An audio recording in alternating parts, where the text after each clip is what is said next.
Hello everyone, welcome to textbook Bengali. তোমাদের সকলকে আবারও স্বাগত জানাচ্ছি টেক্সটবুক বেঙ্গলিতে।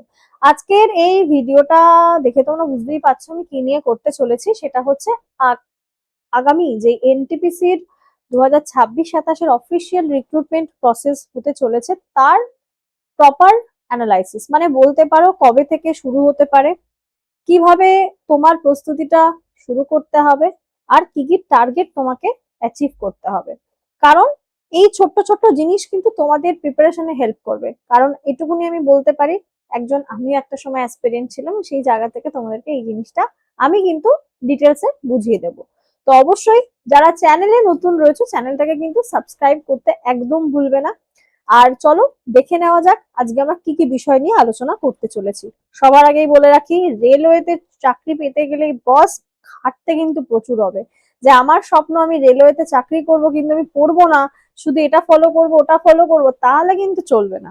ঠিক আছে, তো চলো অফিসিয়াল টাইমলাইন অর্থাৎ নোটিফিকেশন কবে আসতে চলেছে, CBT 1 CBT 2 কিভাবে তুমি তার আলাদা করে প্রস্তুতি নেবে, এবং লাস্ট যেটা সাফল্যের জন্য 4টে ধাপে স্ট্যান্ডার্ড অপারেটিং সিস্টেম তোমাকে ফলো করতে হবে, সেটা কি কি।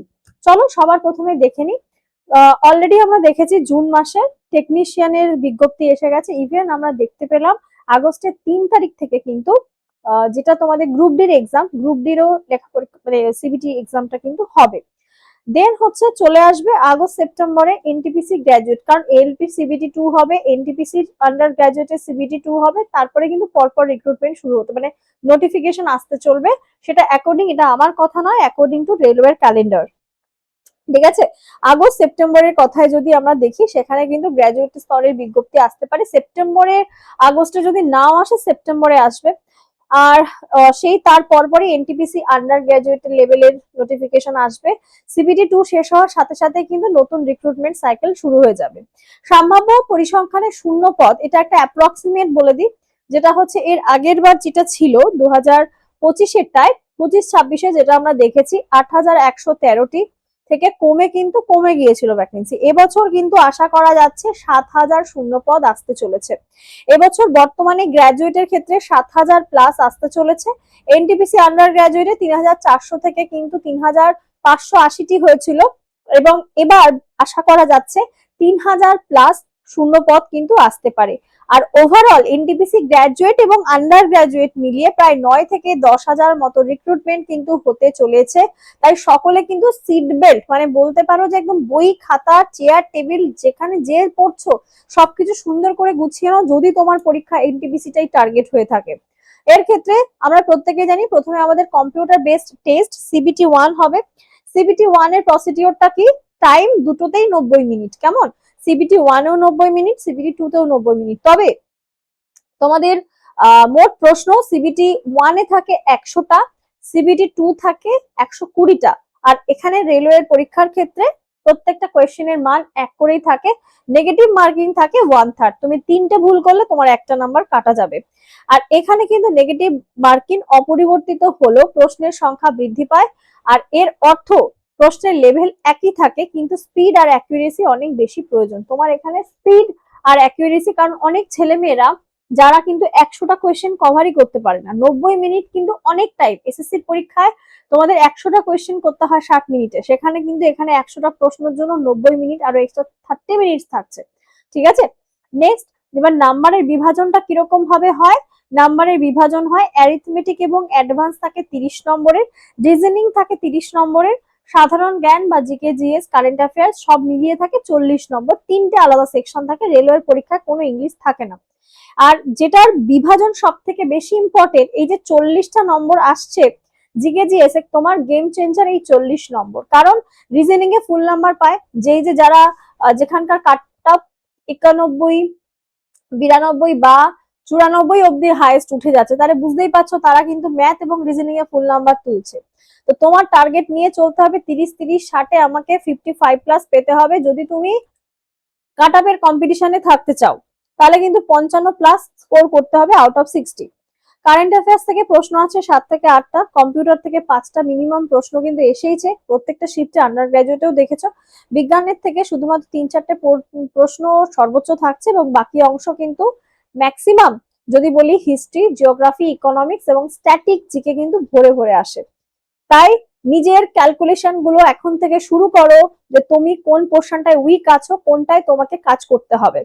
সিলেবাস কি কি কাজ, তোমার প্রথম কাজ থাকবে সবার প্রথমে বিজ্ঞপ্তি প্রকাশের আগেই নোটিফিকেশন, যারা আবারও বলছে ফ্রেশার্সটা যারা রয়েছে, যারা পুরনো স্টুডেন্ট তারা তো জানোই আগের বারে যে ভুলগুলো করেছো এবার সেগুলো করবে না। যারা ফ্রেশার্স রয়েছে, যারা নতুন স্টুডেন্ট রয়েছে, তারা কি কি করবে, সবার প্রথমে কিন্তু সিলেবাসের 30 to 35% আগে একদম শেষ করো নোটিফিকেশন আসার আগেই।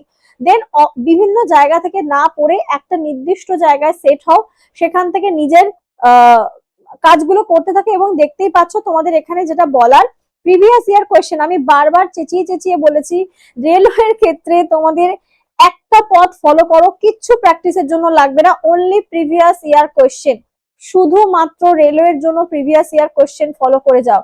সেটা কোন পরীক্ষা হতে পারে, এলপির হতে পারে, গ্রুপ ডির হতে পারে, তোমার হচ্ছে টেকনিশিয়ানের কোয়েশ্চেন হতে পারে, যে কোনো পরীক্ষার হোক, তুমি তোমার প্রয়োজনীয় জায়গাগুলো শুধু মক টেস্ট যখন দেবে, প্র্যাকটিস যখন করবে, প্রিভিয়াস ইয়ার কোয়েশ্চেন প্র্যাকটিস করবে। টপিক ভিত্তিক প্রিভিয়াস ইয়ার কোয়েশ্চেন আর এমসিকিউর মাধ্যমে নিয়মিত রিভিশন করতে হবে পার সাবজেক্টে।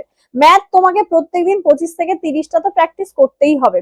মক টেস্ট স্টিমুলেশন তুমি কিভাবে করবে, পরীক্ষার আগে যেদিন থেকে তুমি এক্সাম ডেট পাচ্ছ, আমি তোমাদেরকে ক্যালেন্ডার রেডি করতে বলেছি, এক্সাম ডেটের আগে মিনিমাম 50টা, আমি মিনিমাম বললাম মানে বেয়ার মিনিমাম, বোঝো তো, কমপক্ষে 50টা মক তোমাদেরকে কিন্তু দিতেই হবে, 50টা। আর তোমার জোনে, তুমি যেই জোনে ফিল আপ করছো, এটা মাথায় রাখবে, তুমি যেই জোনে ফিল আপ করছো সেই জোনের কাট অফ বিগত 2 বছরে কি ছিল, কেমন ছিল, সেটাকে ভালো করে স্টাডি করো। নর্মালাইজেশন স্কোর কত বাড়ছে না বাড়ছে, সেই নাম্বারটা প্লাস 5 থেকে 7 তার থেকেও বেশি তোমাকে রাখতে হবে সেফ জোনে থাকার জন্য। আগের বার কলকাতা জোনে ধরো কাট অফ গেল 80, তাহলে তোমার কত টার্গেট রাখতে হবে, মক টেস্টের স্কোর মিনিমাম 85 থেকে 87, এটা কিন্তু পেতেই হবে। হ্যাঁ, কাট অফ ক্লিয়ার হয়েছে 80, আমি 79 পেয়েছি, ও ঠিক আছে, 1-2 নর্মালাইজেশনে বেড়েই যাবে, এই থিঙ্কিং নিয়ে যারা চলছো তাদের জন্য ভুল। এটা আবারও আমি রিপিট করে দিলাম, যেই জোনে ফিল আপ করছো সেই জোনের প্রিভিয়াস ইয়ার কাট অফ কত গেছে সেইটা কাউন্ট করবে, তার পাশাপাশি 5 থেকে 7 নাম্বার এক্সট্রা সেফ মার্কস তুমি যোগ করবে, আর সেটাই যেন তোমার মক টেস্টের স্কোরিং নাম্বার থাকে টার্গেটের ক্ষেত্রে। ঠিক আছে, চলো। আর এখানে যেটা বলার ছিল আমার, লাস্ট এসে বলবো, বিজ্ঞপ্তি প্রকাশের পরে প্রস্তুতি শুরু করো।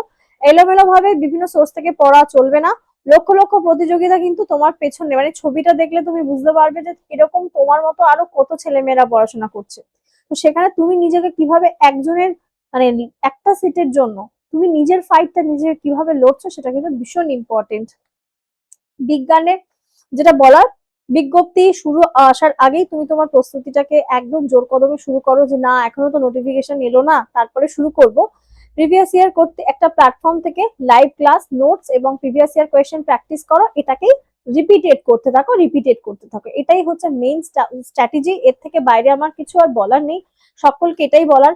আর তোমাদের প্রিভিয়াস ইয়ার কোয়েশ্চেনের জন্য আমাদের টেক্সটবুক অ্যাপটা তোমরা প্রত্যেকেই, যে কোনো কম্পিটিটিভ এক্সামের জন্য যারা প্রিপারেশন করছো সবাই প্রত্যেকেই এতদিনে তো জেনেই গেছো টেক্সটবুক অ্যাপটা কি, সেখান থেকে তোমরা প্রিভিয়াস ইয়ার কোয়েশ্চেন পেয়ে যাবে, প্রিভিয়াস ইয়ার সেকশনাল টেস্ট পেয়ে যাবে, সব সেগুলো দিতে থাকো না, দিয়ে শেষ করতে পারবে না, সময় নষ্ট করো না। আর কেউ যদি চাইছো আমাদের পেইড ব্যাচে ক্লাসেস করতে, আমি তোমাদের জানো বেসিক্যালি কারেন্ট অ্যাফেয়ার্স এবং বায়োলজি করাই, সি এবং বায়োলজিটা তোমাদেরকে আমি গাইড করি। কেউ যদি আমাদের সুপার পাস লাইভে জয়েন হতে চাইছো, এখানে তোমাদের আলাদা করে কোনো ব্যাচ কিনতে হয় না, সুপার পাস লাইভে তুমি সাবস্ক্রিপশন নিলে সবকিছু পেয়ে যাবে, সেটা রেলের ক্লাস হোক, সেটা এসএসসির ক্লাস হোক, কিংবা সেটা স্টেট গভর্নমেন্টের কোনো এক্সামের ক্লাস হোক।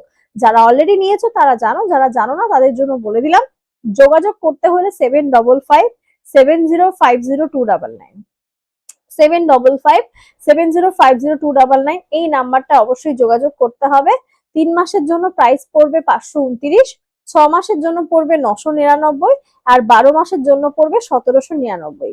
ঠিক আছে, তোমার প্রস্তুতি হবে টপ লেভেলের, লাইভ ক্লাসেস পাবে তোমরা, এখানে স্টাডি নোট পাবে, যেগুলো আমরা পড়াই সেগুলো নোট, প্লাস এক্সট্রা নোট অ্যাপে অ্যাভেলেবেল আছে, আর প্রচুর মক টেস্ট, কত দেবে, দিয়ে শেষ করতে পারবে না, আর প্রিভিয়াস ইয়ার কোয়েশ্চেন প্র্যাকটিস, সমস্ত কিছু থাকছে। তাই আর দেরি নয়, এই নাম্বারটা সেভ করে রেখো, হয় কল করে নিও অথবা হোয়াটসঅ্যাপ করেও তোমরা কিন্তু জানতে পারো যে তোমাদের কি কি কোয়ারি রয়েছে। প্রাইস ডিটেলস বলে দিয়েছি, কুপন কোড যদি ইউজ করতে চাও NITI, 4টি ক্যাপিটাল, হ্যাঁ NITI 4টি ক্যাপিটাল, এখানে অবশ্যই যোগাযোগ করতে পারো তোমরা। ভিডিওটা ভালো লেগে থাকলে অবশ্যই ভিডিওটাকে একটা লাইক করে দিতে হবে, চ্যানেলে নতুন হলে চ্যানেলটাকে সাবস্ক্রাইব করতে হবে, শেয়ার করো, কমেন্ট করে জানিও তোমাদের কি কি মতামত। তাই যারা যারা এনটিপিসি পরীক্ষা দিচ্ছ তাদের জন্য আমি বলবো আর বসে না থেকে নির্দিষ্ট রুটিন বানিয়ে সবাই আজ থেকে পড়াশোনা শুরু করে দাও। সকলে ভালো থেকো, দেখা হবে আবারও একটা নতুন ভিডিওতে। টাটা।